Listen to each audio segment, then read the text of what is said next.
All right, what's up? What's up? The title of today's discussion is Stop Trying to Have Faith and Just Have Faith. I know. I think this one is going to be an epiphany for some of you. And this actually is motivated or inspired by a conversation I had earlier today with someone that I was working with, right? So let me hit the live button. We're going to get right into this. Okay. You are not here to bring the ego along on the ride. Let it fear, let it question, let it panic. You do not need to fix it. You are not required to have perfect emotions to receive perfect results. All right, this is what we're going to talk about today. Okay, this is what we're going to talk about today. I want to ask you a question. When you are on this manifestation journey and you're trying to have faith, what are you trying to have faith in? Are you trying to have faith in yourself? Are you trying to have faith in your ego? Are you trying to have faith in your I am awareness? What is it that you are walking through this journey trying to have faith in? Oftentimes we'll say, okay, how do I handle doubt? How do I handle fear? How do I handle this? Do you believe that conquering the doubt of your ego or the fear of your ego is going to get you closer, or is going to move your I am awareness to getting you what you want? What are you really arguing with, right? You are sitting around arguing with the ego while the I am awareness is doing the work. Which one do you choose to have faith in? So this is what we're going to talk about today. What are you choosing to have faith in? Your ego or your I am awareness, all right? Who do you believe is doing the work? The one who doubts or the one who knows? The one who fears or the one who is? What do you think Jesus meant when he said, I and my Father are one, but my Father does the works?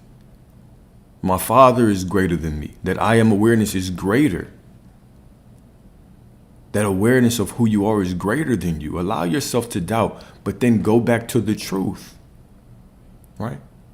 I am that I am no matter what. No matter what, all right? So many walk through life exhausted, not from the journey, but from the weight of trying to manifest through the ego. Constantly checking, hoping, fixing, forcing. But what if the work was never yours to begin with? What if the power to fulfill every desire has never left your side? Because it lives inside, waiting not for your effort, but for your surrender. Right, this is the epiphany. Me and this client, I've been working with her for about 2 weeks. 2 weeks. It's crammed in a whole bunch of sessions in 2 weeks, right? But it was this realization like, oh shit. Like, what am I actually believing in? Am I actually trying to believe in myself making these things happen? Right? If I'm on that path, then shit, yeah, I have this manifestation information, but I'm thinking that my physical vessel is doing the work when it's not. You're not the one doing it. It is your I am awareness. You and the Father are one, but the Father is greater than you. Your Father does the work. Your I am awareness does the work. When we talk about faith, what are you having faith in? Are you having faith in that ego? Trying to pull it into an understanding that, no, we're trying to do this? Or do you simply allow your ego to be and fall back on the truth? That I am within you actually is the one that does the work. All right? This is not about convincing your human self to believe harder. It is about remembering who you really are. The affirmations, the visualizations, the goals, they are not wrong, but they are not the source. Your affirmations, your visualization, trying to walk through life and convince your ego to have faith. This is not the source. This is not how you get anything. Why are you trying to convince the ego? Allow the ego to do what it does. It's the I am awareness within you that does the work. It's the I am awareness within you that does the work. All right? Beneath it all, it is your I am awareness. The Father within that does the work. The one that speaks worlds into existence without strain. So today I ask you, are you leaning on the fragile shoulders of your ego, or are you resting in the eternal certainty of your divine self? Think about that, right? This can be an eye-opening thing, right? It's always beautiful because we say the same thing over and over again from all these different perspectives, right? Like I say, right, every day we're new. Every moment we are brand new. So we constantly have these different ways of saying the same thing. And hopefully, some of these things are clicking. Some of these things are clicking, right? Allow your ego to do whatever. Rest in the stillness. Be still. Simply be still. In the middle of all that doubt, all that fear, be still and know that I am God. Know that your I am awareness is the one doing the work. Your I am awareness is untouched by external circumstances, untouched by your fears, untouched by your emotions. Really untouched by anything that you do not identify as.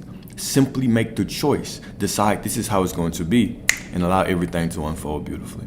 All right. So the Father within, unwavering faith in I am beyond the ego. Unwavering faith in I am beyond the ego. We begin not with effort, but with stillness.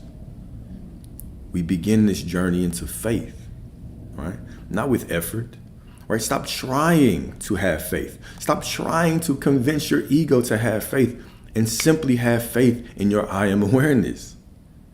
Simply have faith in your I am awareness. Simply know that you are always in alignment. Simply know that what I decree to be true moment by moment, that is the truth. That is what is unfolding for me. All right. For what you are already is. The modern world has taught us to fight for faith, to wrestle doubt into submission, and to convince our mind that it is worthy of receiving what the soul already knows to be true.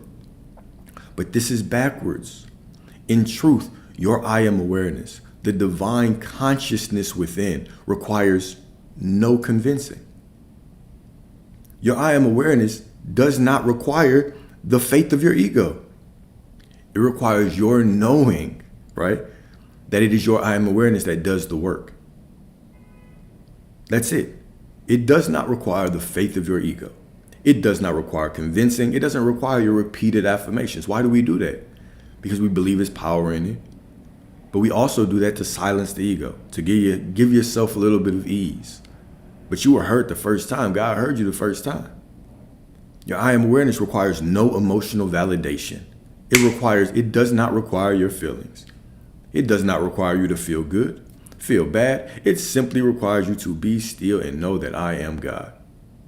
It requires no agreement from your ego. It already knows. It is already moving. It already is. All right, so John 10:30 and then 14:28. I and my Father are one, ... But my Father is greater than I. I and the Father are one, but my Father is greater than I. It doesn't say my ego is greater than I. What are you trying to get on board when you are on this journey? Are you trying to convince the ego? Do you believe that one day your ego is just going to get on board? You're right. I haven't seen it yet, but you're right. What is more important? Simply resting in the knowing that your I am awareness does the work? Or is it running around stressed out all day trying to convince your ego to believe a story it hasn't seen yet? It's not the job. The ego's job is not to believe a story that it hasn't seen yet. That's not how it keeps you safe. It'll get on board when it starts seeing shit. This is why looking for validation outside of you is meaningless. It's like running backwards. It's like running on a treadmill, trying to get down the street. Because that external validation is just going to keep you in that same loop. You're just feeding your ego. All these things are for the ego. Who do you have faith in? Your ego or your I am awareness? All right. The ego, the temporary identity, the survival mechanism, the storyteller of your fears has tried to take on the job of God. It tries to have faith, to be worthy, to believe that it can manifest. But the ego is not the doer. It was never meant to be. Your I am awareness, the eternal aspect of you that existed before the world began and will exist long after your body fades, does not need the ego's faith. It doesn't need the ego to agree, to cheer it on, or to feel positive about what is coming. It does not require your feelings to be on board.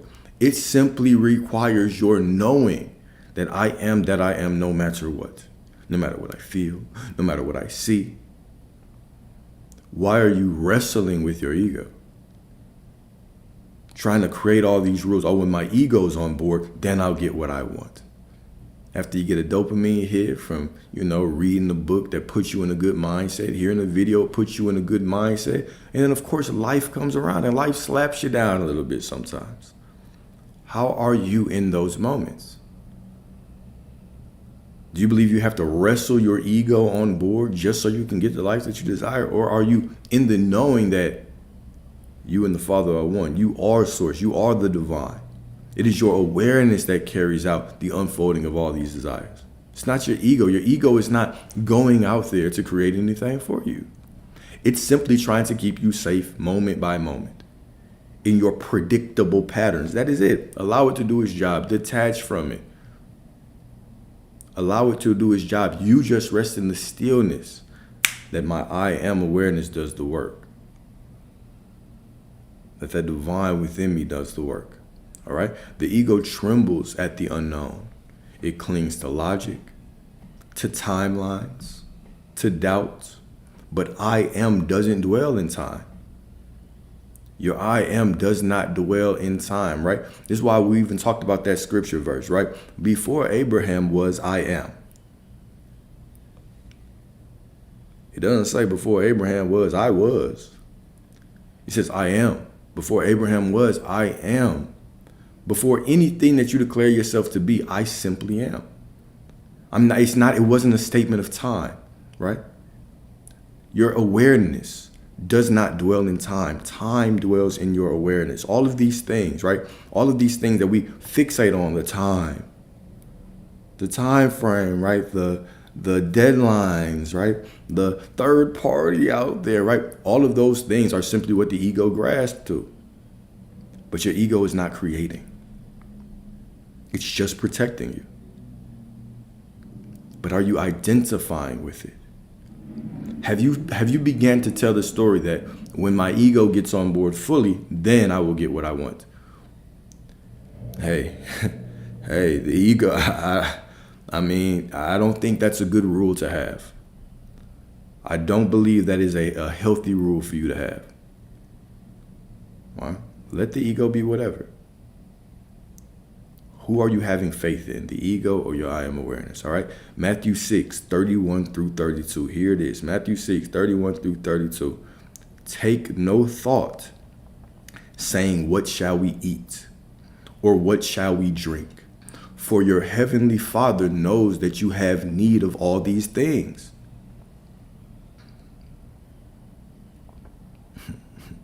Take no thought saying, what shall we eat? Or what shall we drink? For your heavenly Father knows that you have need of all these things. Let's break this down because it sounds good. I don't need to worry about that. I don't need to worry about what I got to eat, what I got to drink, where the prosperity is going to come from, where the money's going to flow from, when the person's going to come back, because my heavenly Father knows that I have need of all these things. Let's break it down. This verse is not a call to a quote unquote blind trust. It is a return to your divine identity. It reminds you that manifestation is not a negotiation with the universe, nor a bargaining process with some distant God, right? How could a distant God know that you need to eat, that you need to drink? Couldn't be. This God is closer than you are to yourself. That I am awareness, that God within you is closer to you than you are to yourself, knows you. Before I made you, before I formed you, I knew you. Before you knew yourself, I knew you. This is the eternal I am presence within you that has been with you through lifetimes. Has been with you through eternity. But we sit here and we try to bring our ego on board. Your ego. Let's keep going into it, all right? Whether your desire is painted in vivid detail or whispered in a silent longing, it is known before spoken, felt before formed. The specificity, being specific, or the vagueness of your prayer is not the power. There we go. This speaks to another rule that we made. I have to be specific. I have to say it like this. Maybe my affirmation is not working. I need to change the words. Yada, yada, yada. Hold up. Who has the power? Who are you putting faith in? The words of the ego, or that I am awareness that knows you? That knows you. All right, let's read the scripture again. Take no thought saying, what shall we eat or what shall we drink? For your heavenly Father knows that you have need of all these things. Your heavenly Father knows you have need of all these things. Why? Because it's you. Because source is you. Because you are the identity of the divine. You are the identity of that eternal spirit. All right? The specificity or vagueness of your prayer is not the power. The power is the oneness between you and the one who fulfills it. This is why awareness, your consciousness, your presence, walking through life and simply being aware in the present moment is so powerful. The power is the oneness between you and the one who fulfills it. You do not need to micromanage the infinite. Right? You're not at work with Bob and Tina. You don't have to micromanage the infinite. You need only to rest in the knowing that your I am is already at work. The moment desire arises in the heart, the seed is known by the soil. The tree doesn't beg the sun to shine. It simply opens to receive. One more time. The moment desire arises in the heart, the seed is known by the soil. The soil, the seed, the desire is known by the soil. The tree doesn't beg the sun to shine. It simply opens to receive. Are you begging your ego to give you what only your I am awareness can give you? So whether you declare, I want a house by the sea, or simply whisper, I want to feel at peace, it is received with the same completeness by the divine within you. There is no formula required. Your I am awareness, the Father, is not moved by how poetic your request sounds or how specific your visualization is. It is moved by your alignment with the knowing that it is already done, because my Father does the work. My I am awareness does the work. To take no thought. Right? To take no thought. What does that say? Take no thought saying, what shall we eat or what shall we drink? For your heavenly Father knows that you have need of these things. To take no thought is to release the anxious effort of trying to make it happen. Trying to have faith. Trying to walk in alignment. Trying to feel worthy. Trying this, trying to embody, trying, and instead return to the sacred stillness where you and the Father are one. Be still and know that I am God. In that space, your word becomes law.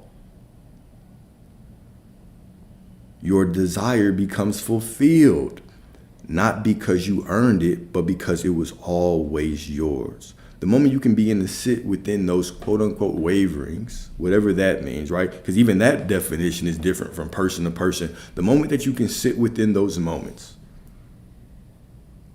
I hope y'all caught that.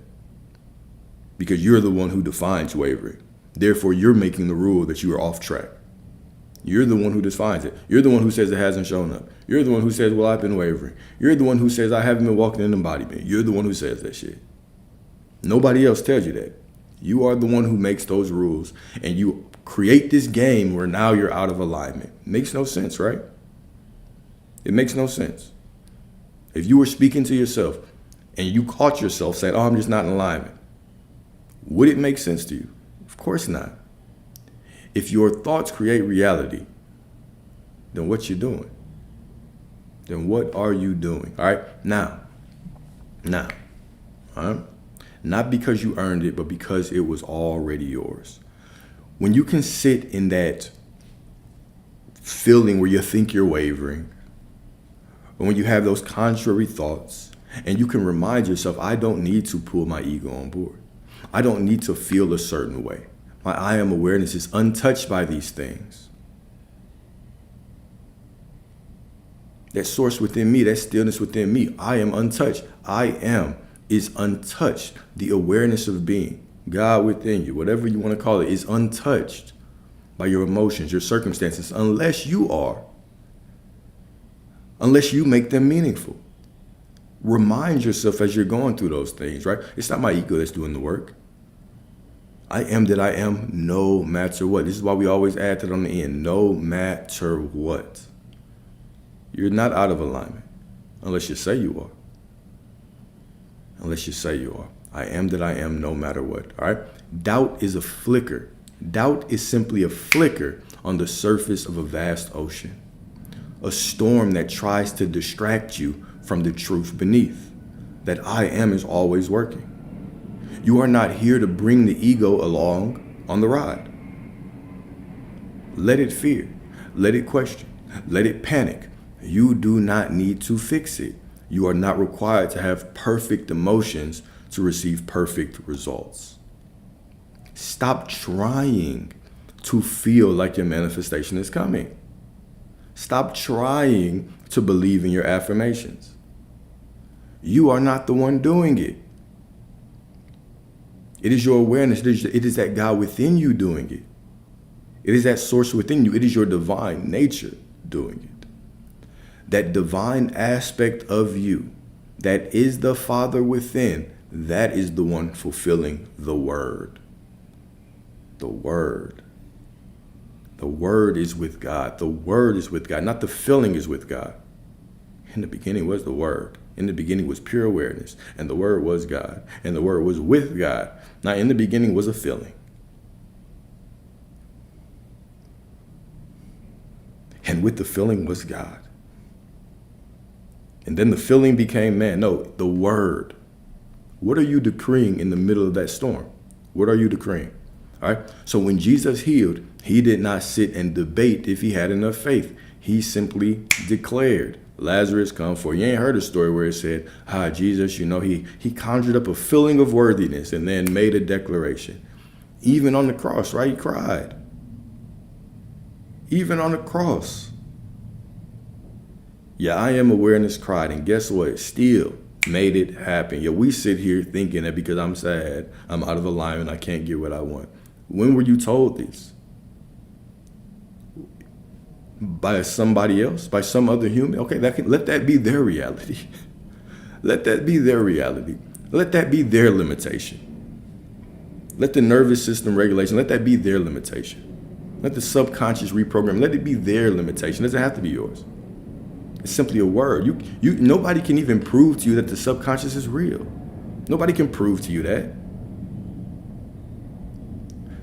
Ask somebody to bring you a picture. Prove to me that the subconscious is real.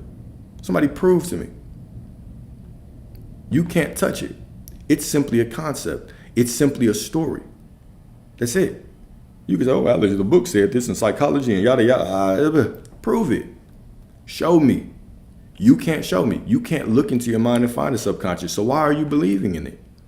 You have more faith in the subconscious than you do in yourself.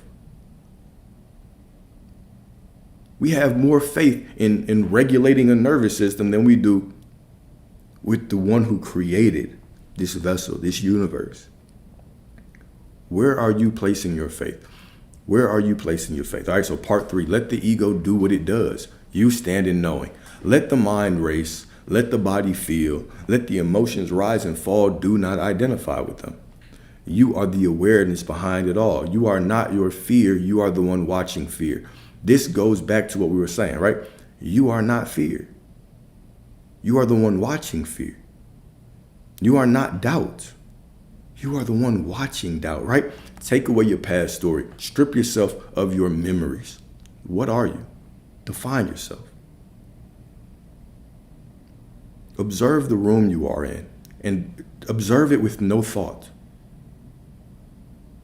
Put no words to it. Simply observe it. What are you? You're pure awareness. You are absolutely pure awareness, unlimited potential. That's what you are. Take away the story of your mother. Take away all of your memory of her and define her. You can't. You can observe her, you can be aware of her, but it's not meaningful until you put your story on it. Nothing in life exists without your story. The story of the ex, the story of that past breakup. It is your story that is creating your reality. That is what it is. It's not your feelings creating shit. Your feelings are just giving you these piss poor excuses to tell a sad story. Oh, because I feel sad, now I'm out of alignment. Who said that? You did. Who said that? You did. Because I feel this way, because I reacted like this, now I'm out of alignment. Who said that? Why do you believe that's true? So everything comes down to your story. You are pure awareness. You are painting your reality moment by moment with what? With the stories and expectations that you have about this life, about this reality, about everybody. And every moment you have a brand new opportunity to tell a beautiful story, irrespective of your feelings, irrespective of what you see out there. Everything out there is meaningless. Your emotions are even meaningless until you give them meaning. Right? I've given you the tool and said things like, okay, well, ask yourself, if you feel a quote unquote negative emotion, ask yourself, what do I have to believe to be true to feel this way? Sure, this is a tool. This can help you kind of navigate your emotions better. However, it's still meaningless until you give it meaning, right? Like, I can either take my anger as, oh, I'm out of alignment, or I can take it as, oh, I'm still in alignment. It's just showing me where I've told an old story. Either path I take is the truth. Either path I take is the truth. I can sit here and tell you about a woman. Beautiful. Somebody else can talk about her and say, not attracted to her. Both the truth. Different perspectives, different stories. I can talk to you about the president, have one opinion. You can talk about him, have a different opinion. Which one is the truth? Both of them. Both of them. It's simply the story that you're telling. And the story that you're telling constantly creates your reality. You're literally sitting in the middle of a story. That's it. A big old story. A big old story, okay? So, let's get into this a little bit more. One more time, right? You do not need to force your thoughts into perfect alignment because your I am awareness exists above thoughts. Thought exists within your awareness. Time exists within your awareness. Everybody in this reality exists within your awareness, right? You are the sun, and that's too small. That's too small of an explanation. You are all that there is, literally. You breathe life into every person, into every situation, into every circumstance with your story. You're the author, the main character, the editor, the publisher, right? You get to make the choices on, I want to redo this. You give everybody the script and you can redact them. You can take them back and say, nah, we're going to do this a different way. You have full control, full power. You are all power. All powerful. Everything and nothing. Beautiful. Beautiful. Everything and nothing at all. Pure awareness. Pure awareness. Pure potential. All right? Let me read this one more time. You do not need to force your thoughts into perfect alignment because your I am awareness exists above thoughts. It does not change when your feelings change. It does not diminish when you are tired. It does not disappear when your ego shouts doubt. You are the awareness behind it all. Once again, what are you trying to manifest with, your ego or your I am awareness? Who does the work? I and the Father are one, but my Father does the work. The I am awareness does the work. All right? It remains unmoved, infinite, eternal. So walk in knowing, not hoping, not trying, but knowing. All right? Part 4, from affirmation to authority. There is a difference between saying affirmations and embodying truth. Listen to that one, because I know y'all asked me that, right? What affirmation should I say for this? That it's meaningless. It means nothing. You are the engine. You are the engine driving the car, right? And I always upload these docs to YouTube. It's a doc. I always read them. I always upload them to YouTube. It's all for you. It's all for you. It's just something I wrote down, right? If you say I am wealthy, but underneath you are checking whether it is working, you are still an ego. But when you say I am wealthy and you know that the Father within has already fulfilled it, you shift from desire into dominion. All right. So Joel 3:10. Let the weak say I am strong. It doesn't say let the weak reprogram their subconscious until they know that they're strong and then say, I am strong. Then say, let the weak say, I am strong 1,000 times in the mirror until they have reprogrammed something and that we're strong. It doesn't say, let the weak feel strong and then they will be strong. It simply says, let the weak say, I am strong. No matter what you feel, let them say, I am strong. Thou shalt decree a thing and it shall be, right? Job 22:28. Not because they feel strong, but because I am is. Right? Let the weak say what? I am strong. I am. Your I am awareness. That's sourced within you. It is always strong. You gotta get whatever I want. Pay attention. That's how you get whatever you want. All right. The I am doesn't affirm to make something happen. It affirms because it already knows that it is. Stop asking your ego to catch up. Stop trying to silence every fearful thought. Let them pass like clouds. You are not the cloud, or you are not the cloud. You're not the weather. You are the sky. Right? You are the sky. You are the awareness. You're not your emotions. You are not the circumstances. Right? You're not even your thoughts. You are that I am presence behind all of it. You are pure awareness. All right. So in closing, you've done enough trying. Now is the time for trust. Not in your efforts, not in your affirmations, but in your essence. Not in your visualizations, but in your essence, in your I am awareness. In your I am awareness. Return to stillness. Be still and know that I am God. Return to silence. Return to the eternal I am within you, the Father who has never failed. Let this be your daily truth. I am not the one doing it. The I am in me, as me, through me is doing it. And it is already done. Right? Walk like it's done. Speak like it's done. Rest like it's done. Because in the realm of I am, it is. Okay? In the realm of I am, it is. Okay? In the realm of I am, it is. Appreciate you. Right? So the primary question, right, that we started this off with is, who are you trying to convince to have faith? Who do you believe is creating for you? Do you believe it's your ego that's creating? Or do you believe it's your I am awareness? Do you believe it's who you really are? Your ego is simply a collection of thoughts that you've picked up through this life, but they're not creating shit unless you believe in them. Unless you believe in them, right? You are not here to bring the ego along for the ride. Let it fear, let it panic, let it question, let it do whatever. You do not need to fix it. You are not required to have perfect emotions to receive perfect results. Okay? Just read this one more time and we're going to do some reflection questions, all right? Who do you believe is doing the work? The one who doubts or the one who knows? The one who fears or the one who is?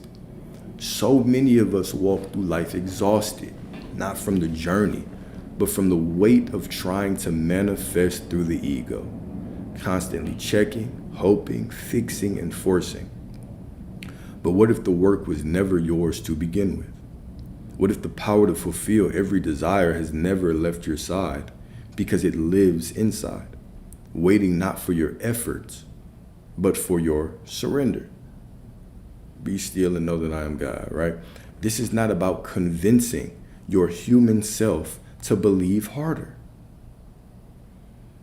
It's not about convincing your human self to believe harder, right? Know that you already are. You already are everything that you desire to be, no matter what. When I say no matter what, that really means no matter what.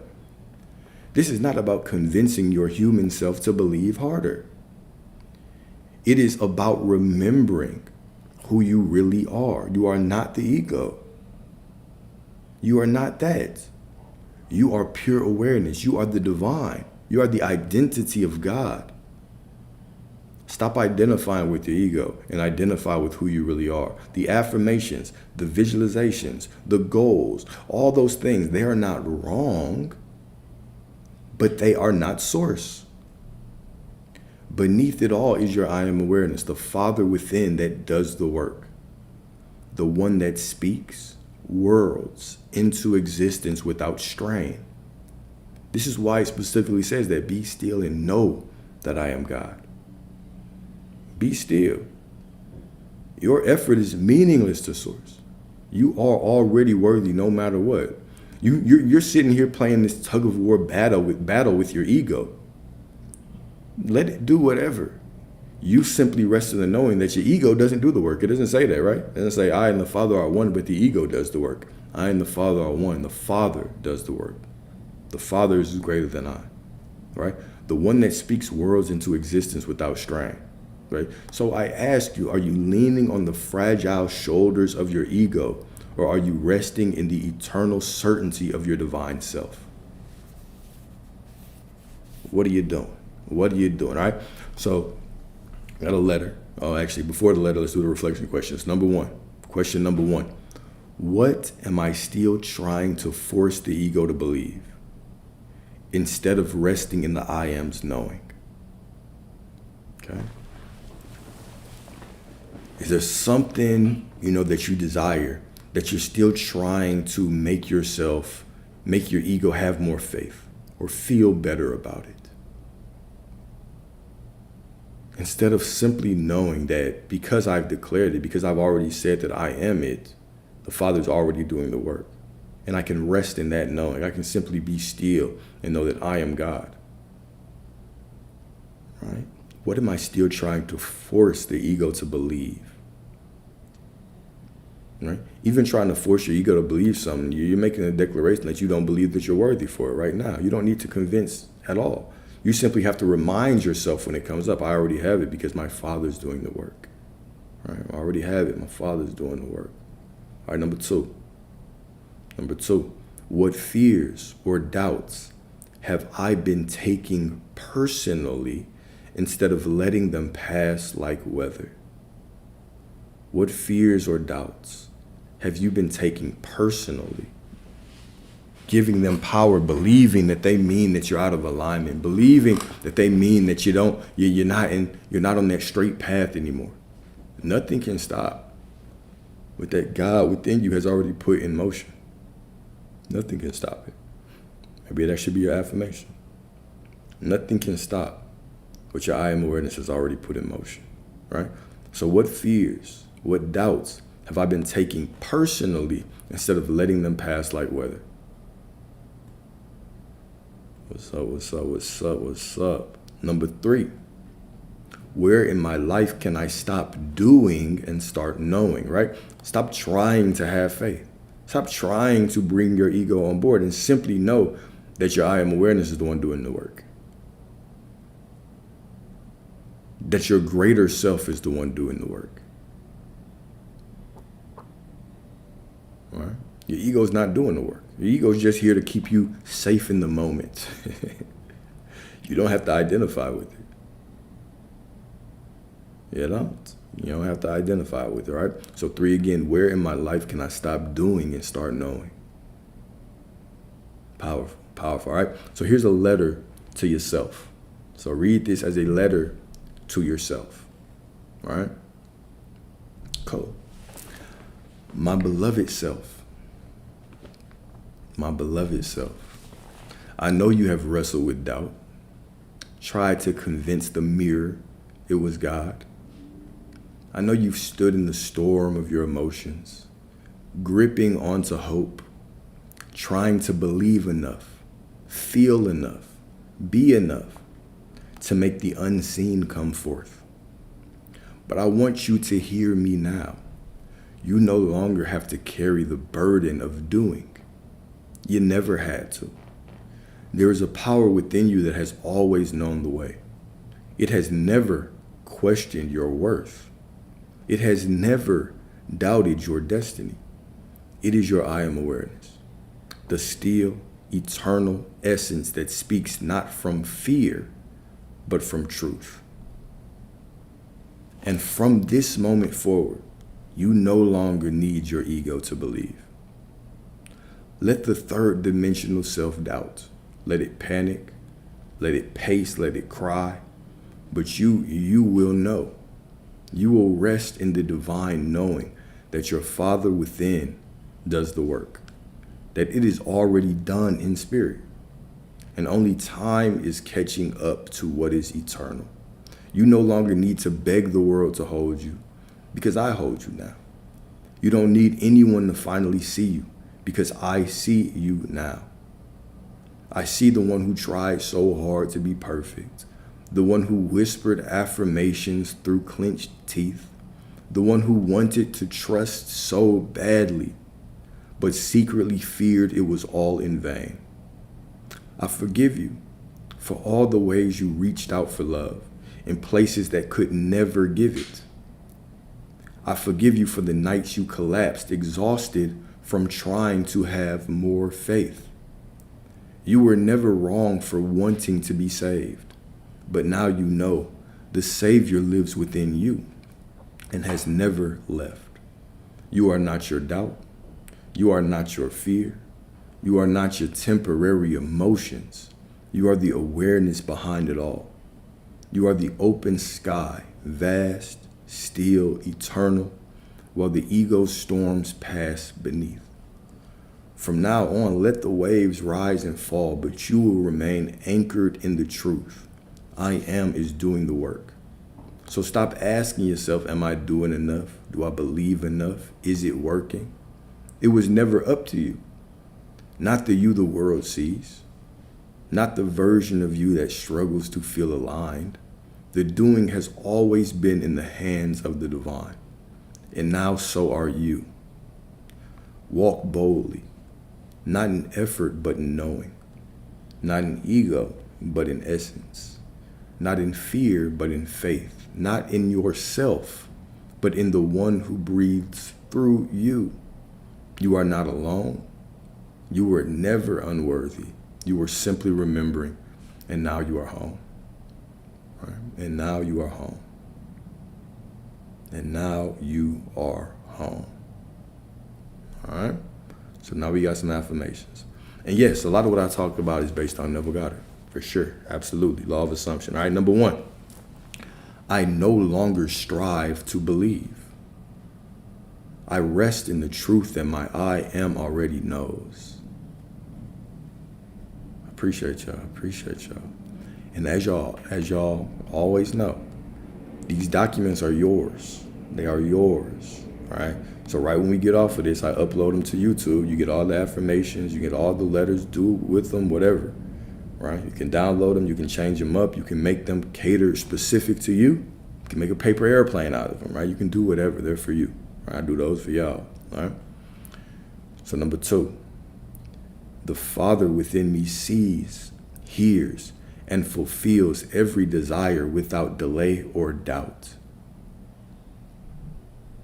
The Father within me sees, hears, and fulfills every desire without delay or doubt. Right. My ego may question, but my soul stands unwavering in divine certainty. My ego may question, but my soul stands unwavering in divine certainty. Okay. Next up. I release the need to make it happen, for the I am in me has already done it. Be still, do less than you ever have.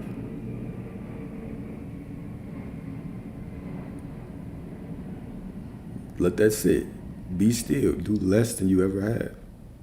Rested in knowing that I am that I am no matter what. Why are you trying to convince your ego to feel worthy? Why are you trying to convince your ego to believe that you are worthy? Simply be still and know that you are. Stop trying and simply know. All right? I do not, right? Next up, I do not need to be perfect to receive. I need only to know that it is already mine. Who's perfect? From a human perspective, who is perfect? Right? Even Jesus said that, right? Who's worthy of anything? I'm a man. I am a man as well. But I am, right? But still I am. We are humans, but still I am. Right? And even, You know what I was going to say after I said that. You're not really a human, right? It's only 0.001% of you. But based on that ego, who could ever be perfect? Based on the ego, who is ever truly in alignment? This is simply a story that you tell. I do not need to be perfect to receive. I need only to know that it is already mine. And because you are source, you are all that there is. How could you not be perfect in the divine? Perfectly aligned. Perfectly aligned. All right. The next one. I'm going to say number 4. I got 3 left. All right. 3 left. Even when I feel unsure, the power within me remains sure, steady, and sovereign. Even when I feel unsure. These are good ones to keep in your back pocket, right? Like I say, you want to keep some affirmations for you, right? These are your weapons. Your word is your weapon, right? So if you're feeling a little doubt, if you're feeling certain things, right? Have some affirmations to pull out. These are your weaponry, right? Even when I feel unsure, the power within me remains sure, steady, and sovereign. Right. Next up, 2 left. And we're going to do questions, 2 left. I am the beloved of Source, provided for before I even ask. You know, before I even affirm this, I already know that you know what I want. I already am it. Let's go. I am the beloved of Source, provided for before I even ask. This goes back to what we were talking about earlier, right? Your specificity, right? How specific your asking is or how vague matters not. Before you were formed in your mother's womb, I knew you. God is closer to you than you are to yourself. You believing it has to be specific is simply a story that you are telling. Source knows you. You think that idea came out of nowhere? No, this is your divine reminder of who you really are. Rest in that knowing. The one who provided the idea, provided the truth of who you are to you, that is the one doing the work, not the ego. The ego only knows what it knows, but the soul is eternal. The spirit is the eternal. I am is I am. I am is all that there is. All right? And next up, the moment I declare, the I am moves. It is done. It is finished. It is fulfilled. Cool. The moment I declare, the I am moves. It is done. It is finished. It is fulfilled. I am that I am, right? No matter what. No matter what. No matter what you feel. No matter what the circumstance looks like. No matter what you're going through. No matter how you think the path should look. No matter if you know the path or not. I am that I am no matter what, right?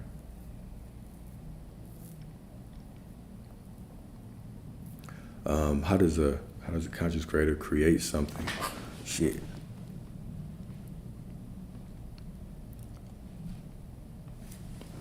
How do you create something but their 3D isn't catching up?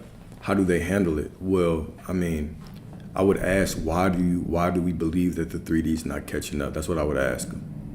I already know you're not talking about yourself, my brother, right? But I would just ask them, okay, why are you telling that story? Why are you telling that story that something's not catching up? Because if I'm sitting in the now moment, which is all that I have, and I'm telling a story that, hey, look, I've been creating, but reality is not catching up. Reality doesn't have to catch up to you. You are reality. So how could you declaring that reality is not catching up? That is, right? That is the story. That is you creating reality.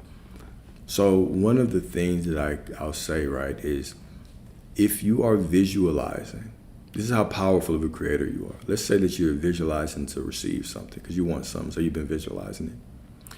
If you're visualizing yourself from the perspective of trying to get something, I'm visualizing trying to get something, you're just creating a scenario where you're visualizing trying to get something. So now you're just creating more of a reality where you're trying to get something. Instead, go into that visualization with the knowing that you already have it. Experience it right now. I have it, and I'm just reminding myself that I already have it. Right?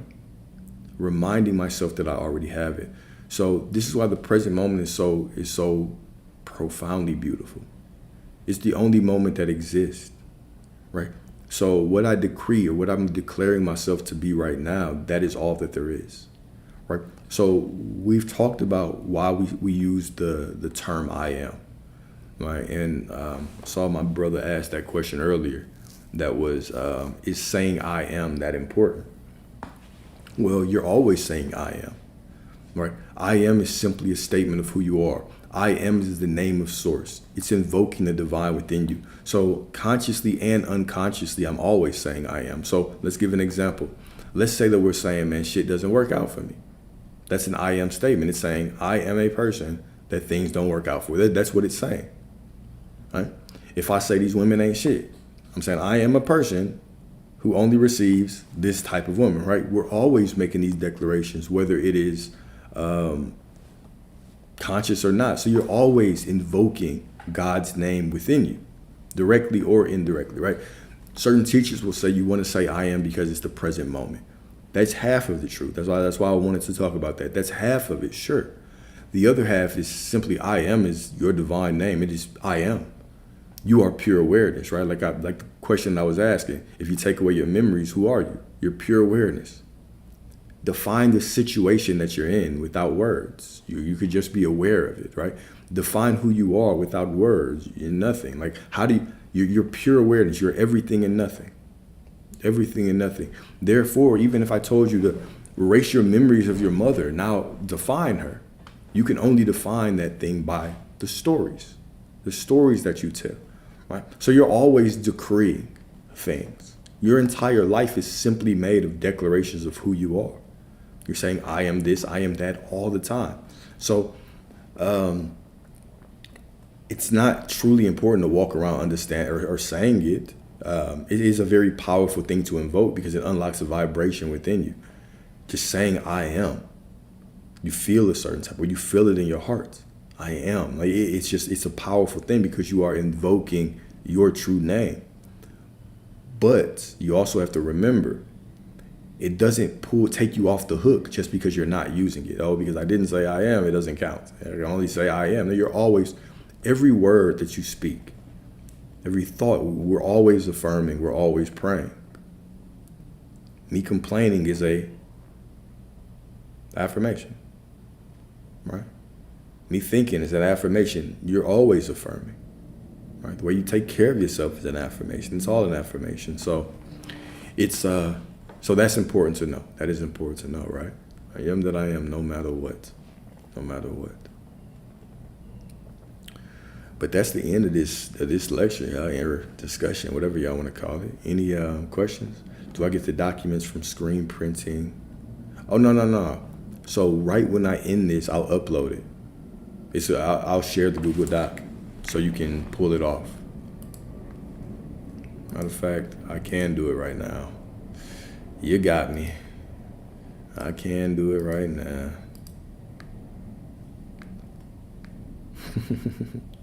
I know you did. I know you got those flowers.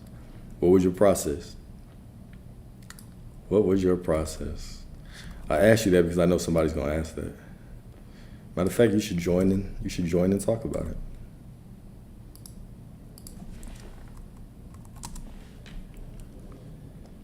How to be more present. Yeah, let me go through. I got you. How often do I go live? Shoot, almost every day. But I don't really have a set time, to be honest. I just jump on. And start going.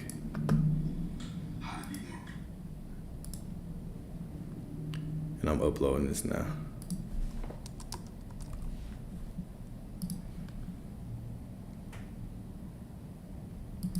All right, I just put it on YouTube. So you can go on the YouTube and you can get it right now. That was quick. That was quick.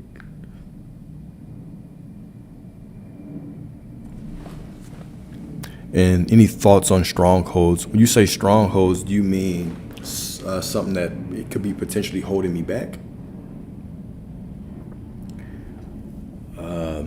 I think, so I don't know exactly what you mean. Hopefully that's what it means. But Anything that is holding us back, it's just a thought. Remember, this goes back to what I was saying. Let's go through the whole path of awareness one more time. I do think it's really helpful. And the document's all on YouTube. All on YouTube. It is really helpful. You can only explain something based on your perspective of it, right?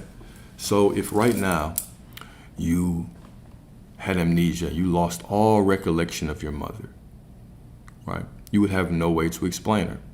The only way that you can give me a description, the only way that you can say who she is based on the stories that you've experienced of her, okay? Now, the next. You'll never know how anybody else is, truly. You don't know what they've been through for real. You know what they've told you. You know based on your perception of what you went through and how you translate that story. But you never truly know them. You only know what you believe they are. So you can only tell a story of what you expect, your perception of somebody. And based on that perspective, that person shows up this way. This is why reality is so convincing, right? This is why we think we don't have power, because our stories are so convincing. We walk around in them all day, believing that they're solid when they're extremely, extremely malleable, right? So this is not just for people, this is for everybody or everything. What I believe has power over me does. Let's say that you are someone who believes in a zodiac sign and I'm not. And we're both born and we're both Scorpios. Right? You could live your life boxed up into that reality, right? You could believe all the negative things that it might say about a Scorpio are you, and that is your sentence. And so you have to walk through life a certain way. Me, on the other hand, I don't believe in that shit. It doesn't bother me. I simply am me. Now, let's take it a step further. Let's say that I'm someone who believes in zodiac signs so deeply that I'll say, well, it doesn't matter if you believe in it or not. My belief in it is so strong that I can still tell you how you are. Well, guess what? Now, because of that expectation and that story, I'm going to call forward a version of that person that's what? In alignment with my expectations based on the sign. So it's still always about my story. So why I'm saying this is because once we deeply realize that reality is nothing but the stories that we continuously tell, and our ability to change is simply tied to our ability to change our story, now you'll start being more mindful of the story that you're always telling. This is why awareness is important. Instead of going through life and just automatically accepting what people told you this situation was going to be like, what people told you this is how it should be, what you've automatically assumed things to be. Instead of doing that, be careful, right? Be aware. Confront your stories in each moment and tell the one that actually is in alignment with what you want. So by saying all that, let's get to the deeper point, right? Do I believe in strongholds? No. Do I believe that anything can hold you back? No. Do I believe that anything has power over you? No. However, you are so powerful that you can create the reality where all things are happening to you, where things are holding you back. So it's always about you. It's always about you. I can make a reality that my parents' opinions is holding me back. I can make a reality where the acceptance criteria of a school is holding me back. I can do all that shit. I can do all of those things, right? Or I can simply believe that I am all that there is, right?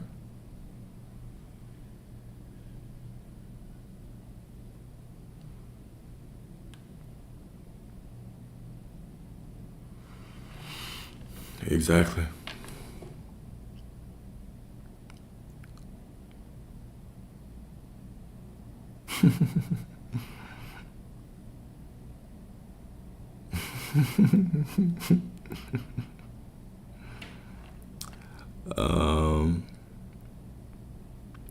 Just told yourself you were getting flowers every time I thought about it. That's what I said. See, that's all, and that's all it takes. That's all it takes. I was just wondering because I thought someone was gonna ask that, but I didn't see anybody ask that question. Interesting. Where do y'all find the document? So you go to YouTube and you hit the view more, view details, right? Something like that. And then it'll have a link. It'll say link to document. First it'll be like support the stream. And it'll say like link to Calendly, and then it'll say link to document. Hit the document. You'll pop right up in Google Docs. Y'all funny. What's something I've manifested lately? Something specific.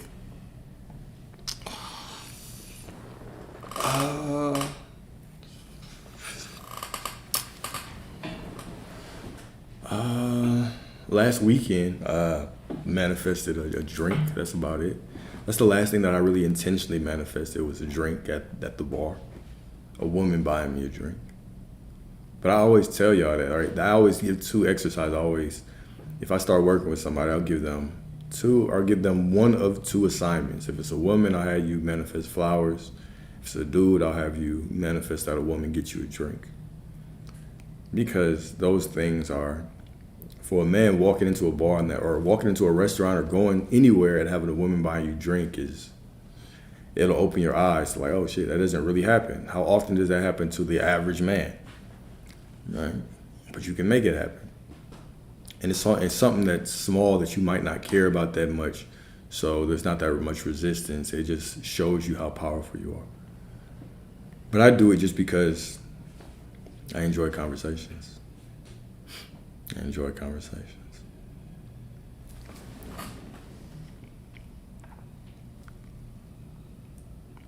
I also did manifest losing money from a dream.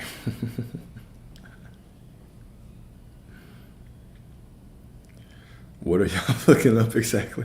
It's just a document that I was reading from. It was just a document. How's it going with the affirmations? Bro, life is good. Life is good in every area, right? Like no complaints. So, of course, I still have moments of doubt or whatever, but doubt is just doubt. It's just a feeling. It doesn't move me. I simply allow it to pass. All right. It's true. I had a dream the other day where I lost a lot of money in the market. I did lose a lot of money in the market that day because I completely forgot about my dream and I just went about my business. Claim it as true and allow it to unfold.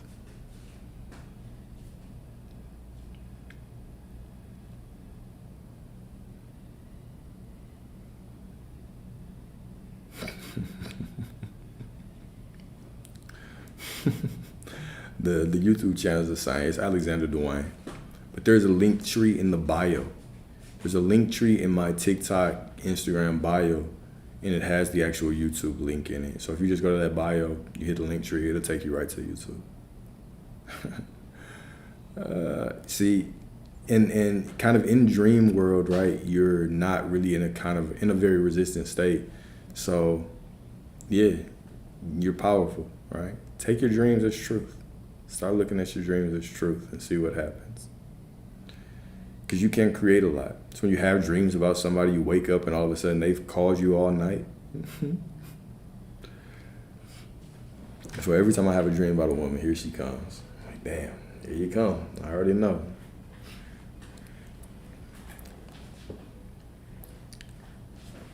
Yeah, it is happening. If you feel yourself slipping back to someone you tried to leave, what could that mean? I would ask you that question. I would say, what do you believe it means? That's the first question I would ask. Well, how do you feel about it? What do you think that it means? What have you been working through, right? Appreciate you, Kelsey. I appreciate you. Thank you.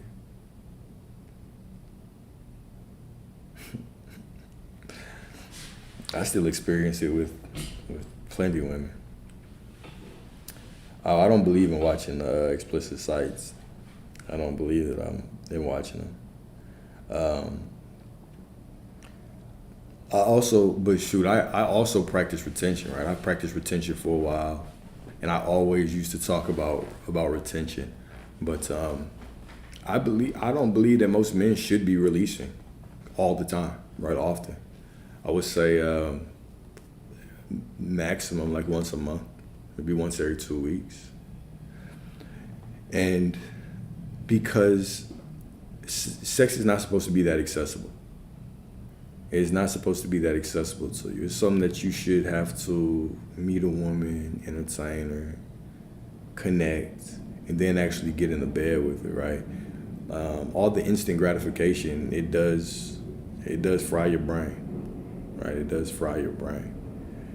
And sex is one of the things that drives men. So if we talk about this let's talk about this from a third dimensional perspective first, and then I'll talk about it from a spiritual perspective. If you ever read the book Think and Grow Rich by Napoleon Hill, he talks about sexual transmutation in it, right? Where he specifically says the most successful men that you know are typically well-sexed men. What does that actually mean? They're typically men that have a high desire for success, tend to be men that are well-sexed. Not well-sexed meaning have a lot of sex, but have a lot of sexual energy. And they typically channel that sexual energy to get what they want. So that could be a path of celibacy or retention or abstaining to actually allow that sexual energy to unfold in a different way. It could also mean being very ambitious in order to get more sex. One of the two, either way, right? Either way, they're well-sexed men. Typically, the men that you find that are extremely successful, right? Extremely ambitious, extremely sharp at whatever there is they're doing. These are men that have a lot of sexual energy. So that doesn't mean you have to be, but it's typically, right? So you always have that perspective. On a spiritual perspective, when we start talking about things like the Kundalini, the Holy Spirit, the eternal flame, the chrism, we talk about like opening up your third eye and opening up your crown center, raising that chrism. Now, when we get into semen retention, there are tons of physiological benefits, right? So, for instance, it takes your body, the average man, it takes you about 74 days from the time that you conceive a sperm within you. It takes you about 74 days for that sperm to be fully mature.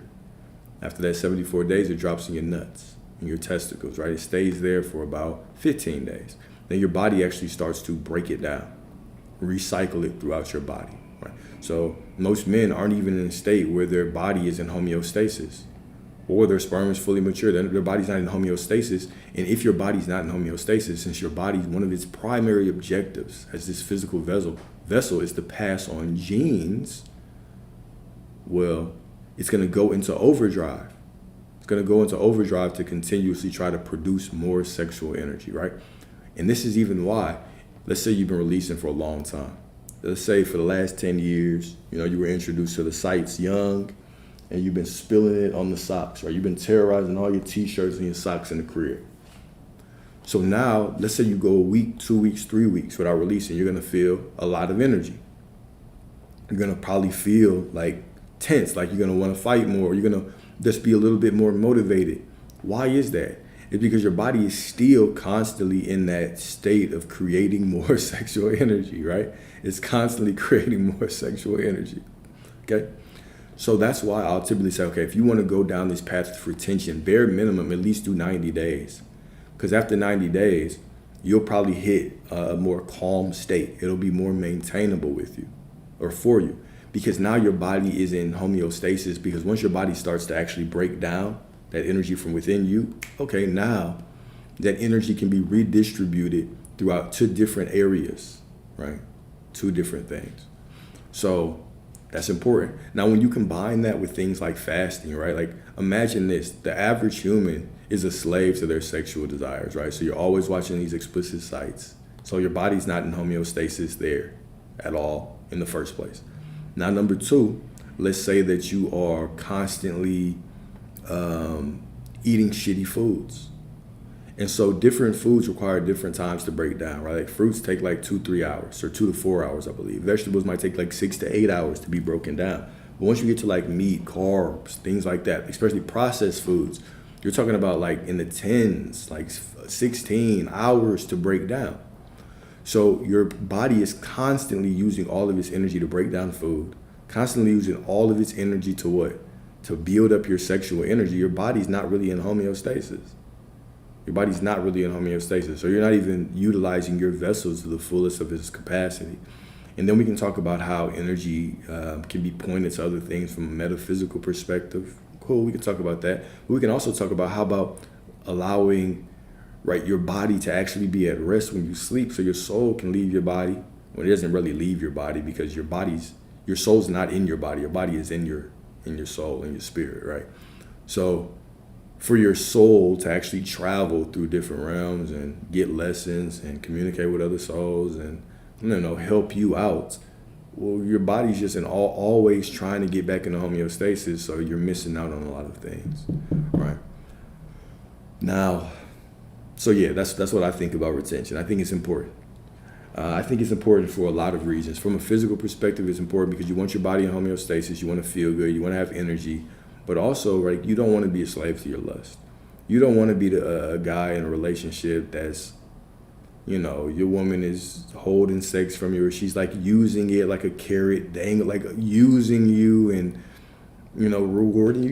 You've been acting good. You can have a little bit of sex, right? Like, come on, man. Like, you want to have sexual discipline, so you're not falling for women just off of sex, right?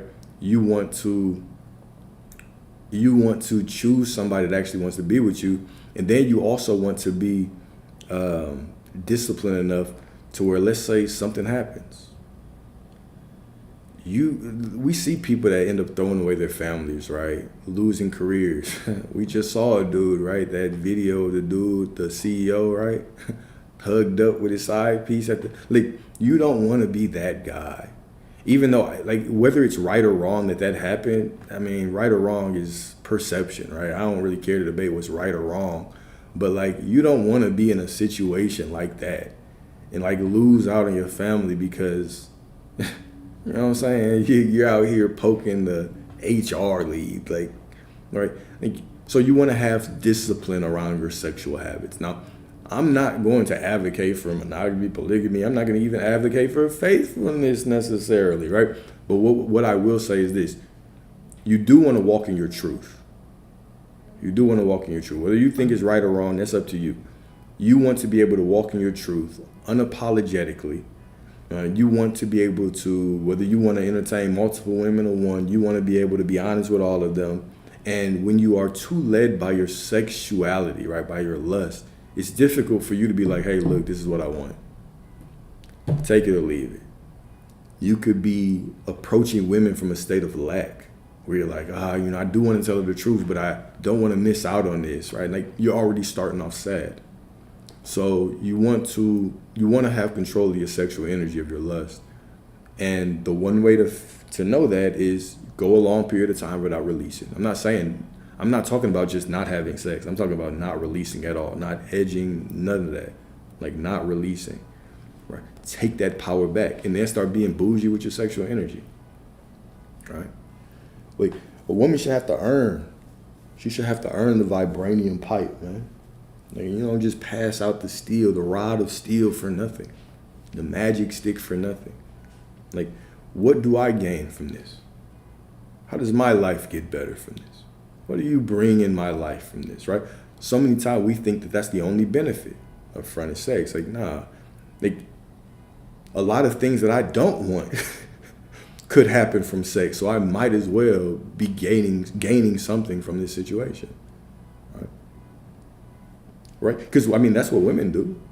Some women, I mean, of course, just sleep around for whatever reason, but there's expectations, right? There's a lot of women that's walking around, they're not finna just give it up for nothing, right? But we think that that's the end goal. Why?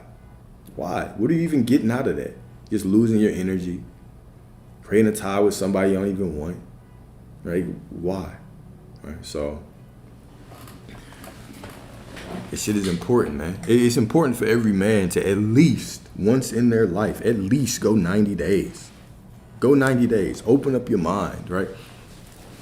Put your body in homeostasis. Actually start seeing what your body is capable of, right? My brother say 108, right? So, because once you get to those numbers, when you start getting to the 90s, the 100s, once you know, you know.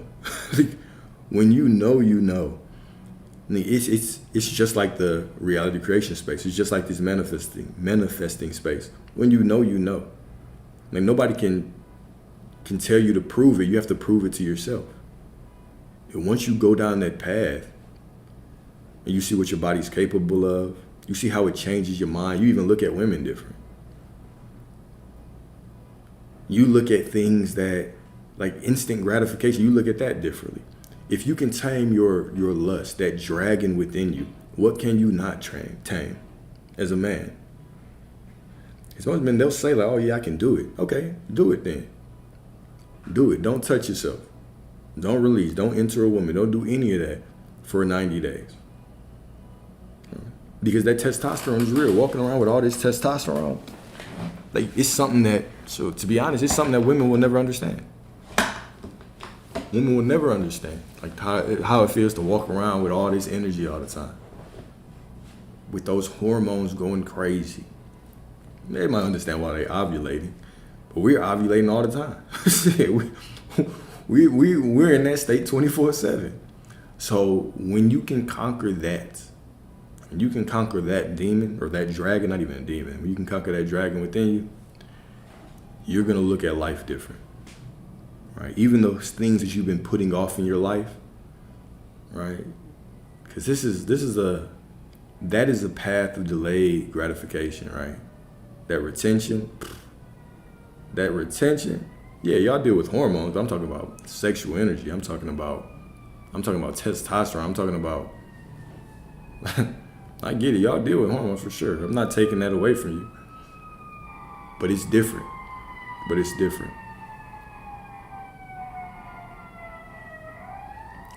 different. So yeah, that's how I feel about retention.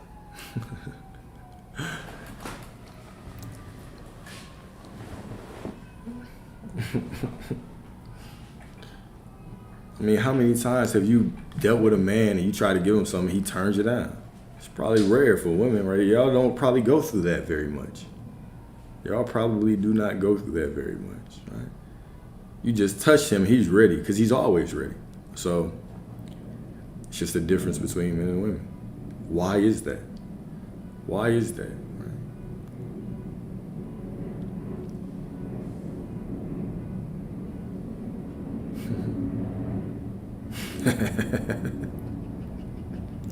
Thoughts on meditation. I believe meditation is important, man.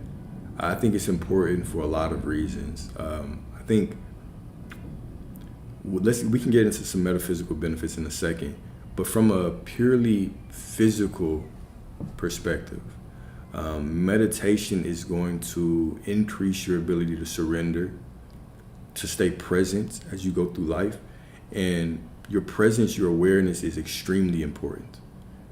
So, meaning, I create my reality to the level of my awareness and my consciousness. Meaning, and when I say consciousness, I'm not talking about intelligence or knowledge, right? That's just knowledge. I'm talking about my ability to be present throughout the day, and as things arise and show up in my reality, my ability to tell the story of what I want, like what I want to see, how I want it to be, what I want that thing to mean. Or am I being unconscious and I'm just allowing whatever thoughts, whatever stories people have been telling me to be my dominant thoughts, right? So awareness is going to be important. Meditation is one of the ways where you can increase your awareness. The longer that I can sit in stillness without scratching my knee, picking up my phone, going up and opening up the refrigerator, the more that I train my mind, right? I am the master. Or I train my body, really. I train my body and my mind, that I am the master. I'm the one who decides when we get up. I'm the one that decides when we move. I'm the one that decides when we go eat. I'm the one that decides all of these things. Right? Because the more that you can be conscious through your life, the better reality you can create. This is a game of consciousness. Are you going to have an emotion and allow that emotion to just pull you into a story? Or are you going to be the type of person that no matter what your emotion is, you still have the presence, the awareness, the consciousness to say, all right, I still am that I am no matter what. No matter what I'm feeling, I'm still telling the story towards my reality. I am still the absolute identity of the divine, no matter what's going on in my external reality. Meditation helps in that. Now, for different levels, right, it helps you tap in. It helps you get, closer to your ancestors, your higher self, whatever you want to call them, right? Whatever is all those beings within you, all that information, that DNA within you, because all those things is just information within you. All of that information within you, right? You can access that through your meditation. Really, a lot of the information that we receive from other people. All right, so really a lot of the information that we receive from other people through books, through lectures, through whatever, we have access to all of this. Think about our ancestors, right? How did they know things? We can talk about things like ayahuasca. How did our ancestors know how to brew that shit? How did they know about the solar system before us? Why is science just now proving things that has been passed down through time? Why? Even though we are more technologically advanced, right? Even though we are more connected when it comes to the internet, things like that, there are certain things that we are still just coming into the realization of, where science is just now proving. Why is that? Why is that? Well, because when you are always in this state of distraction, right? Whether it's a TV, even a book, even blue light, whatever the case may be, you're always moving. You don't have enough time to actually be still and allow yourself to access the information that's already within you. And we talk about things like downloads. How do you get those things? By tapping in, right? You can get them through meditation. You can get them through walking as well. But if you're constantly being pulled to these screens, right? You're constantly, living in other people's reality. This is why we have programming. And we're always listening to the news. We're always doing that. We're always caught up in somebody else's story instead of being caught up in our own story. All right. So when you start making this reality about yourself, you might start making things like meditation a priority, being mindful a priority, enjoying the present moment a priority, right? Well, your life starts to follow. Starts to follow. Really, you are waiting for you to be more selfish with your time. Instead of watching TV, do a little bit of meditation. And there are a bunch of different ways to meditate, right? I talked about that specifically from a focus or a consciousness perspective, or a tapping in, getting information perspective, but there are so many different ways to meditate.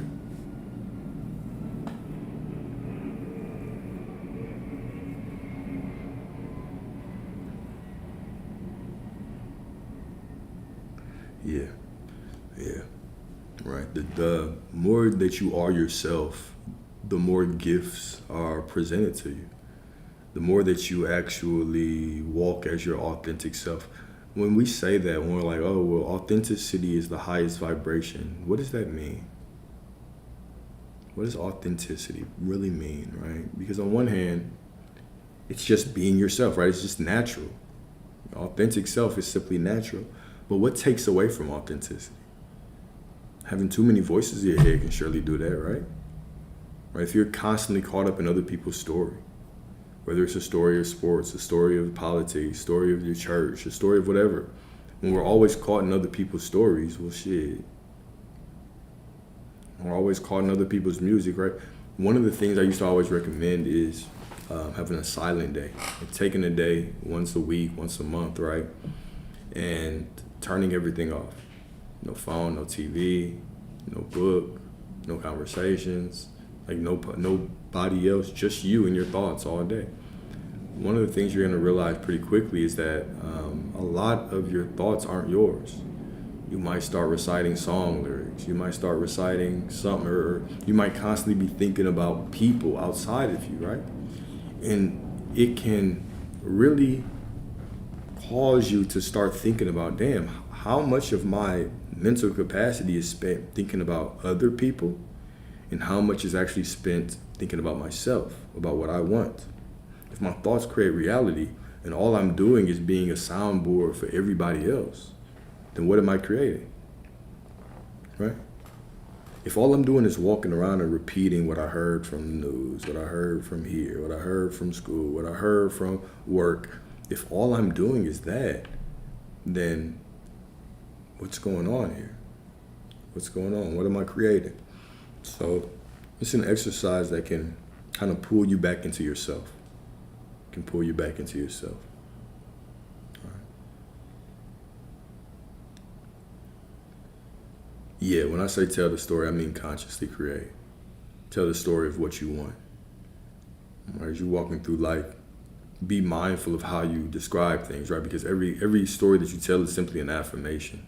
You're creating with your words. In the beginning was the Word, right? You're the Word made manifest. We are the incarnation of the divine. Right? So that's what I mean. Yeah, absolutely. Consciously create. And so as you're aware and you're mindful of your words and you rest in the knowing that what you decree to be, that's what it is, now you're in a good position to have the life that you want.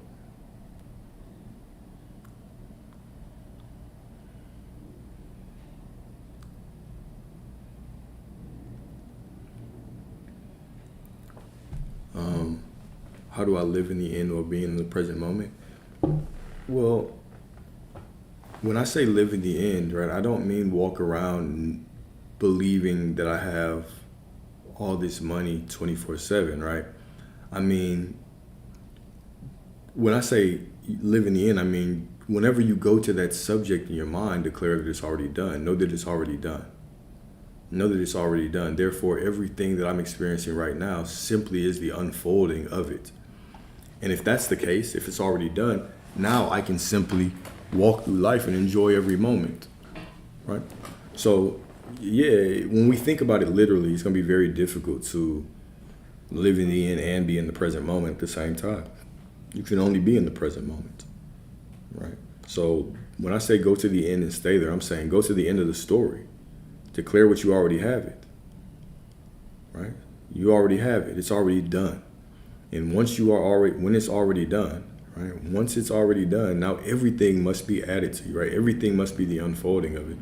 Therefore, I just enjoy every moment and judge it accordingly. Keep getting attacked by people. Did you manifest those? Of course. Of course. We create everything. We create everything. Exactly. It's not what comes into a man's mouth that makes him. It is what comes out of his mouth. Right? It's your thoughts and your words that create your reality. That's why we have to guard them. That's why we have to guard them. Right? It's your thoughts and your words that create reality. Right? That's why we have to guard them. Remember, you are, right? You are that Christ consciousness. It is within you, right? So your words, your thoughts are reality. Reality is not out there. You are reality. As you declare reality to be, that's what reality is. Right? As you declare reality to be, that is what it is. Right? Life is simply a story. That's all it is. It is simply your story. When you go through life telling stories about things, that's you creating reality. So we have to be mindful of our words. We got to be mindful of our words and our thoughts. Right.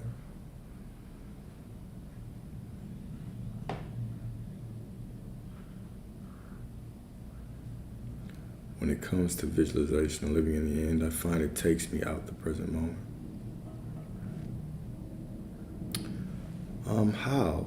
I would say, why do you believe that how can living in the end take you out of the present moment? Let's talk about that. All right. Because you visualizing should be you granting it or experiencing what you want right now. You living in the end or saying it's already done, you do that right now in the present moment, declaring that you right now have this already. And now it must unfold in your reality. Appreciate the share, though. And now it must unfold in your reality.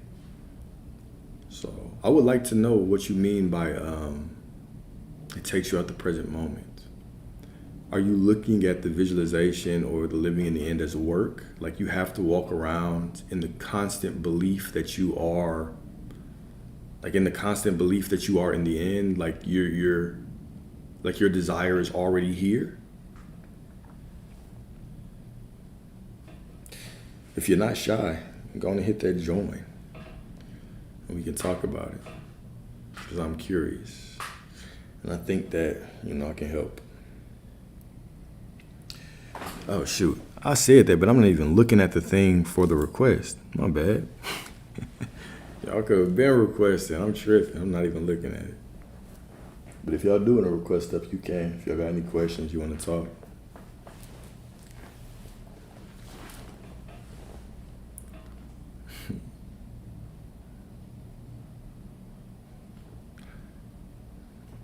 See, I love how y'all always get random requests. But the moment I ask, all of a sudden, nobody wants to request up. Oh, never mind. Never mind.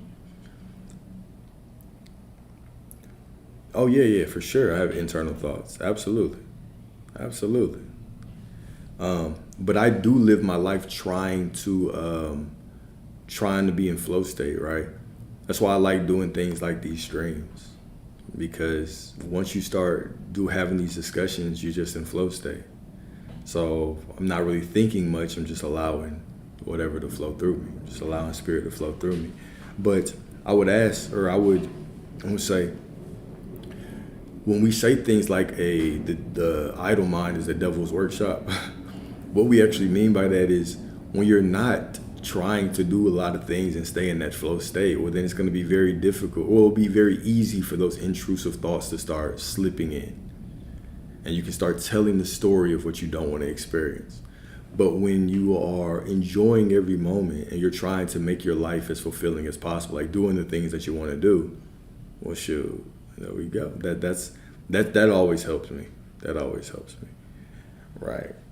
Sun signs, I will have clients that I work with, and their days are so idle that they're literally just sitting around all day trying to be in the end. And I'm like, okay, well, what if you actually filled your day up with things you like? Okay, let's say that you want to use money as an excuse. Well, you can do free things. You can go for walks. You can work out more. You can visit friends. You can visit family. You can have people. You can do other things that don't involve money. Like, you can read. You can research. You can do all kinds of things.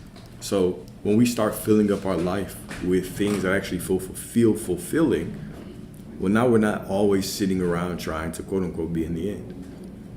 So, but I will say that at this point, I do kind of walk around from a higher self perspective, right? Just kind of observing myself and observing the stories that I tell. I don't identify with a lot of my thoughts, right? Like, I identify with what I want, but like I say, don't try to pull the ego on board. The ego is the ego. The ego is the ego. Right. Oh, the clothes. My clothes for the wedding came in. Got some clothes from shipped in from Nigeria, from home, man. Can't wait. But yeah, the more that you can do, the more that you can fill your day up with things that help you become present, that can help you a lot. Like, a book is visually encompassing, but not necessarily present while reading it. Why would you not be present while reading a book? You're only in the present moment. I would love to hear your I'm getting married. Yeah, I'm getting married. Yeah, I'm getting married. No, I'm just playing. I'm not getting married. I'm not getting married. My cousin's getting married. My cousin is getting married. Oh, my sister just joined. What's up, sis? What's up, sis? Would you answer a question if, yeah, for sure. For sure, I'll ask. What up, sis?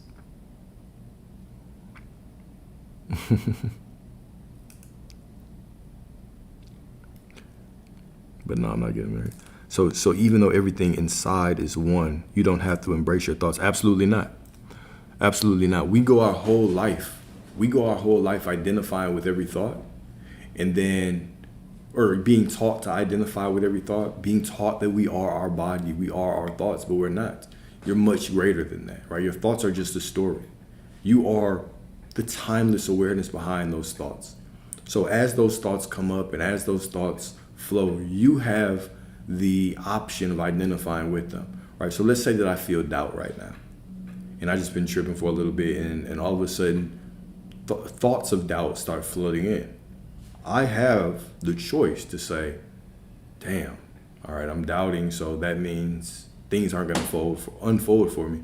Or I have the option of simply going to that knowing that, nah, my I am does the work. I am already everything that I want to be, no matter what. I have the option of identifying with them or not. And you naturally do those, right? Because your thoughts create reality, but you can watch a movie and see something horrible happen and it doesn't happen in your reality because you don't identify with it. You see that as not you. You could tell that same story of somebody else in that movie over and over again. It does not occur in your reality because you don't identify with it. You can do the same thing with your thoughts.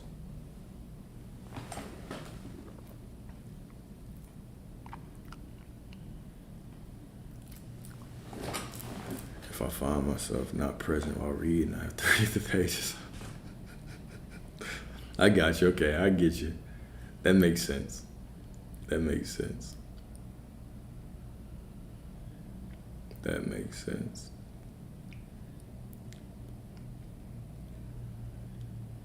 Yeah, doing things that do require thinking are helpful. Also, I mean, artistic endeavors, right? I think, look, reading, that's funny though. That's funny.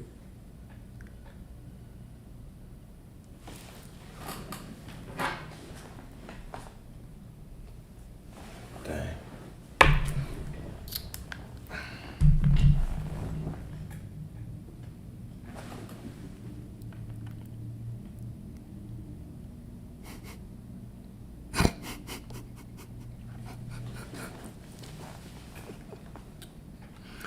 Y'all are wild. Y'all are wild. I do partner dance and I have to be fully present with that to do it. But it keeps me in the... Yeah. So I do a lot of things just to stay present. My day is really about staying present, right? Whether it is in the market, right? In the market, I feel very, very present. When I'm writing, I feel very, very present. When I'm doing these streams, I feel very, very present. When I talk to when I talk to my family, I feel very, very present. So a lot of the habits that I do are tied to being present. But I also build presence in my day, right? Like I've told y'all, I don't listen to music when I work out. I speak my affirmations, right? This requires me to stay present in my own consciousness.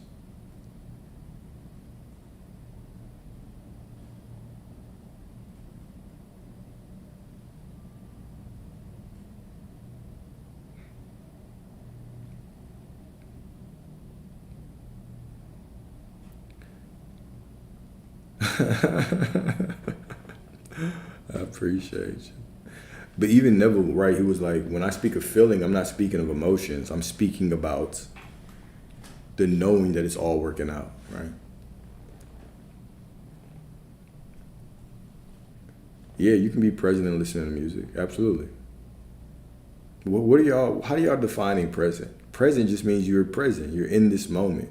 You're doing things that pull you in the moment. What's not being present? You're all in your mind. You're out in outer space. You're in the future. You're in the past. The present is you're just here. You're enjoying life, right? You're enjoying life right here. You're in flow. Because flow state is for sure, that's presence. It's presence. You're in this now. You're in the only moment that exists.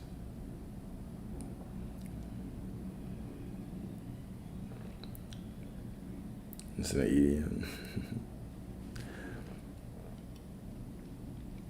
What about thinking of multiple things? What do you mean? Thinking of multiple things. Like thinking in multiple directions. Like one moment I'm thinking of this, and then I'm thinking, no, I don't want that. And I'm thinking, maybe I do. Is that what you mean? I mean, that's natural. Thinking of multiple things. I mean, Thinking of multiple things, is that present? Probably not. I don't know. It might be. I'm having trouble understanding. I'm having trouble understanding.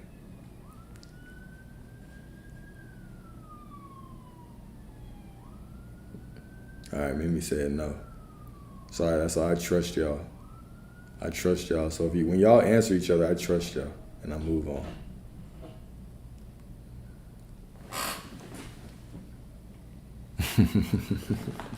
The intro code. Maybe multiple manifestations. I mean, sure. How can you focus on all of them at one time unless you build one scene where all of them are in it? Because when I think of multiple thoughts, I'm like, okay, what does that mean? Does that mean like one after the other? Like I walk in I'm imagining or visualizing an action that I'm doing which spans over a certain amount of time, right? That's multiple thoughts, but I'm present. I'm present in that visualization.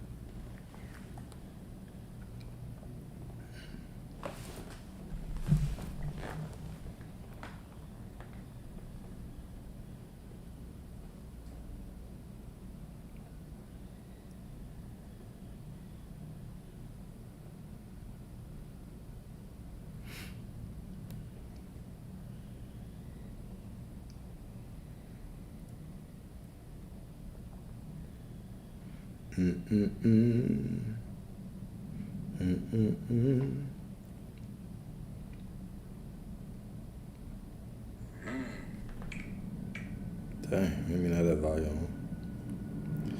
So I got my sister in Attack on Titan, and I got all these Attack on Titan things coming up.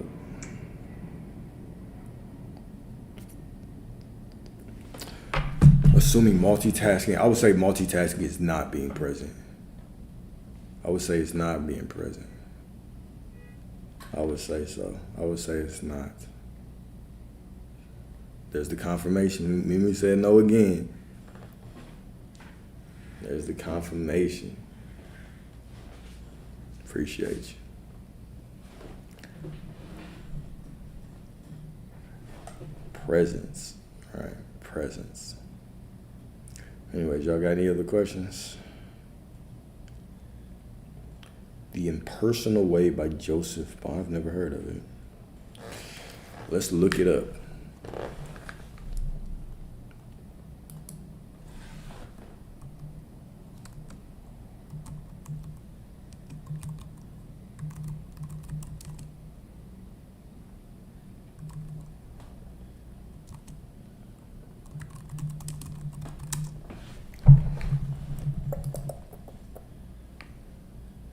The Impersonal Life.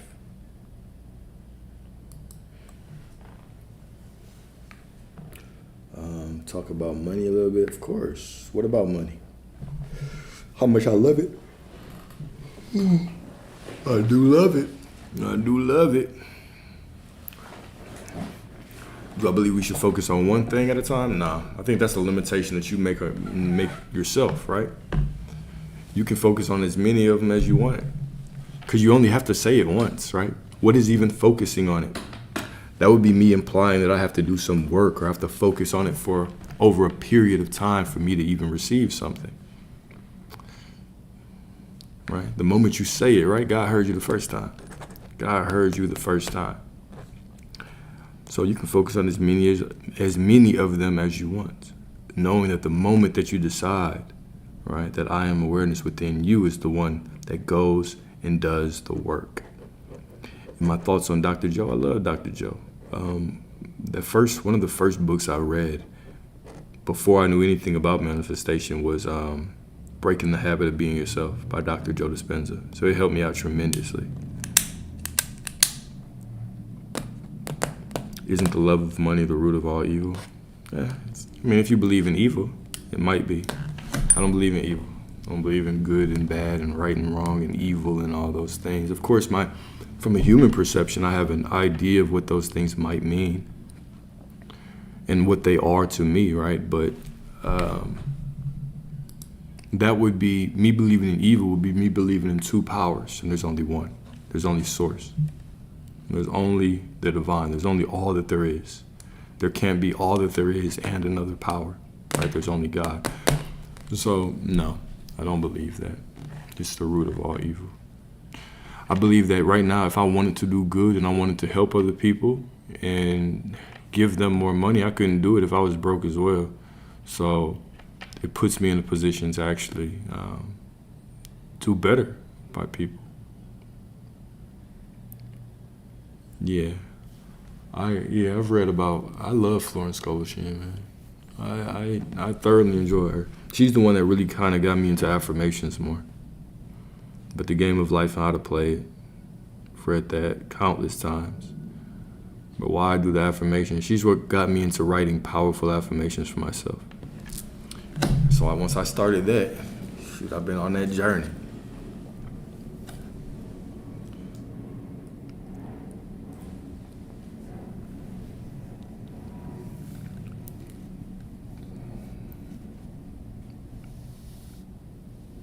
Yeah, your word is your wand is good as hell too. Yeah, her affirmations are cool. They're great. They're beyond cool. She says, my pockets are rammed and crammed with money. Or my prosperity, flows to me like, or shows up like mushrooms overnight. Shows up overnight like mushrooms. Something like that. She's cold, though. She's cold with them.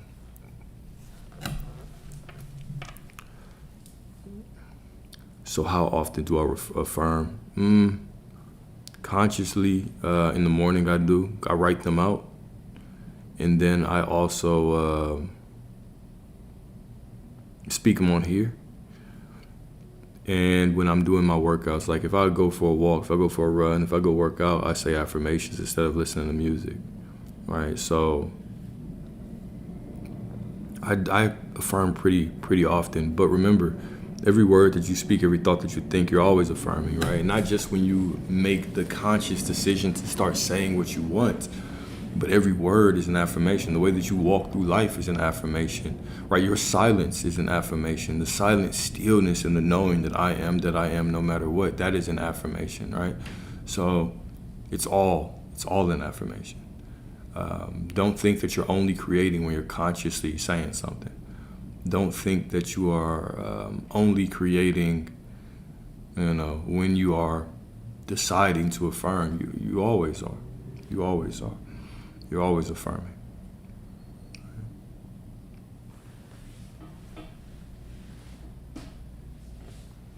Always affirming. All right, y'all, I'm about to end this one right here. Your boys about to do a little meditating, go for a walk. I see you all as gods and goddesses. You are all that there is, right? You are all that there is. Everything that you desire, you already have. Simply walk in the knowing that you have it, all right? And to summarize what we talked about today, right? Who are you trying? Matter of fact, let's read this again. Let's read this one more time. You are not here to bring the ego along on the ride. Let it fear, let it question, let it panic. You do not need to fix it. You are not required to have perfect emotions to receive perfect results. Who do you believe is doing the work? Who do you believe is creating the reality for you? The one who doubts or the one who knows? The one who fears or the one who is? So many walk through life exhausted, not from the journey, but from the weight of trying to manifest through the ego, constantly checking, hoping, fixing, and forcing. But what if the work was never yours to begin with? Right? You, right, as this human persona, are down here wrestling with the ego to feel more faith, to have more faith. When you simply need to know that your I am awareness does the work. That greater part of you does the work, right? What if the power to fulfill every desire has never left your side because it lives inside, waiting not for your efforts, but for your surrender? This is not about convincing your human self to believe harder. It is about remembering who you really are. The affirmations, the visualizations, the goals, they are not wrong, but they are not the source. Beneath it all, it is your I am awareness, the Father within that does the work, the one that speaks worlds into existence without strain. So I ask you, are you leaning on the fragile shoulders of your ego, or are you resting in the eternal certainty of your divine self? Right? Remember who you are. Remember who you are. Stop trying to have faith and simply know that you are faith. Know that you are the divine. Know that you are source. Know that you are all that there is. Stop casting your worthiness into the future, believing that you have to regulate a nervous system, believing you have to reprogram some mysterious subconscious that you can't even prove to me is real. Unless you give me a book, and I ain't say give me a book, I say prove to me it's real. Never had to worry about reprogramming any subconscious. The only moment is now. Even scripture tells you that, right? Thou shalt decree a thing and it shall be. It doesn't say thou shalt reprogram the subconscious mind and one day it shall be. Right? It doesn't say thou shalt feel a thing and it shall be. It says thou shalt decree a thing and it shall be. Whatsoever you ask, the Father in my name will be given to you. Not whatsoever you reprogram will be given to you. Whatsoever you feel will be given to you. It's always what you ask, what you say, what you decree. Remember, thou shalt decree a thing and it shall be, or should be, and it shall be added unto thee. Decree means what? To speak as a legal authority. A legal authority. How would a legal authority speak? Are you speaking like that? Like when we talk about embodiment, this is what we mean. Telling that story. Blessed is he who believes before he sees, right? Blessed is he who believes before he sees, right? So remember this. You already have everything that you want. Stop wrestling with your ego. Your ego doesn't matter. You're already perfect without it. It's simply a collection. It's simply a collection of old beliefs. Why are you trying to? Your ego is a collection of old beliefs that because of what it's seen, it's trying to protect you. Let it go. Let it go. Let it go. This voice bells. You already know the answer. Answer that question. Answer that question for yourself. You already know. Circumstances don't matter. You're the one telling that story right now. Tell a different story. All right? I see you all as beautiful, as divine. If you don't feel that way, remember, it's cool because I see you as that way anyway. Right? I see you as that way anyway. You'll have a beautiful, beautiful, beautiful evening. I will talk to y'all soon. All right? Talk to you soon. I mean, that's their story. You have control of your story. You can have whatever you want. Are you creating based on what you want? Or are you creating based on what somebody else tells you? All right, peace.